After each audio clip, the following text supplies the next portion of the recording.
Welcome back to Primetime Sports Tuesday.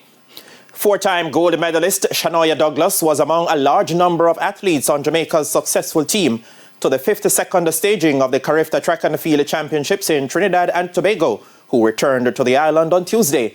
As Denise Walters reports, the athletes amassed 78 medals to top the table for the 47th time. The nation's athletes made up for a slower than usual start to once again come away with an impressive medal haul comprising 30 gold, 27 silver and 21 bronze.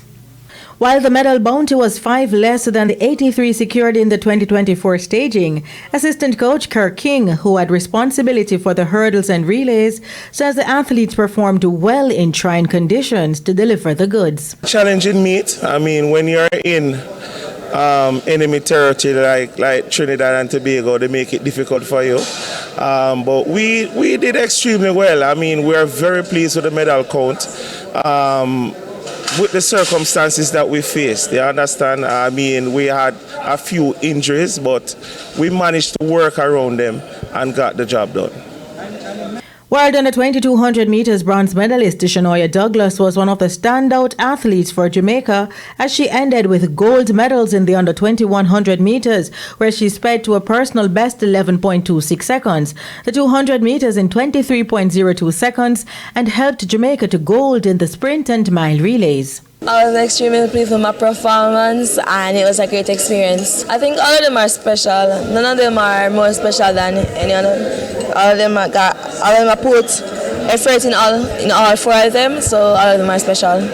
Marla K. Lampard, who ended injured after setting a new championship record of 17.44 meters on her 4th throw to win gold in the shot put, says she did her best for the country. The previous game's record was 15.75 meters. Throughout this throw and this competition, I didn't really expect that I would break a record, but however I got there and did my best. Amani Phillips secured 2 gold medals in the under-17 boys horizontal jumps. The first event was triple jump, under-17, and second one was long jump, under-17. The execution, I just go out there, do what my coach tell me to do, and yeah. Along with the J3's executive, Sports Minister Olivia Grange was on hand to meet the athletes at the airport. Minister Grange says the juniors demonstrated that the nation's future prospects remain in good hands. I am so proud of them.